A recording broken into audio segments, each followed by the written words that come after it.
सिर्फ high points होना काफ़ी नहीं, पीआर चाहिए। तो सुनो मेरी बात। Hello everyone, my name is Sajid और मैं ऑस्ट्रेलिया में एक रजिस्टर्ड माइग्रेशन एजेंट हूँ। आज बात करते हैं जनरल स्किल्ड माइग्रेशन वीज़ा 189, 190 और 491 के बारे में। सबसे पहला सवाल ये होता है, पॉइंट कितने चाहिए। हाँ, 189 के लिए ये बात ठीक है कि higher the points higher the chances of invite, लेकिन 190 और 491 के लिए सिर्फ पॉइंट्स हाई होने से काम नहीं चलता। यहाँ पे स्टेट की रिक्वायरमेंट ज़्यादा मैटर करती है। स्टेट्स की रिक्वायरमेंट समझना कितना ज़रूरी है, आइए आपको एक एग्जांपल से समझाता हूँ।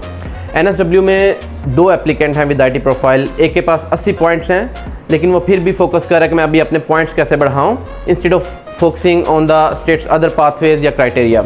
दूसरे के पास 65 पॉइंट्स हैं, लेकिन वो NSW 491 पाथवे 1 को फॉलो कर रहा है, जिसमें वो 6 मंथ से जॉब कर रहा है और उस स्टेट की बाकी की रिक्वायरमेंट को मीट कर रहा है। आप बताओ जल्दी PR के चांसेस किसके हैं, जो 80 पॉइंट्स पे है और अपने पॉइंट्स बढ़ाने पे काम कर रहा है, या वो जो 65 पॉइंट्स पे है और स्टेट्स की रिक्वायरमेंट को मीट करके वो डायरेक्ट नॉमिनेशन लॉन्च कर सकता है। मेरे ख्याल से स्टेट की रिक्वायरमेंट मीट करने वाले के चांसेस ज़्यादा अच्छे हैं।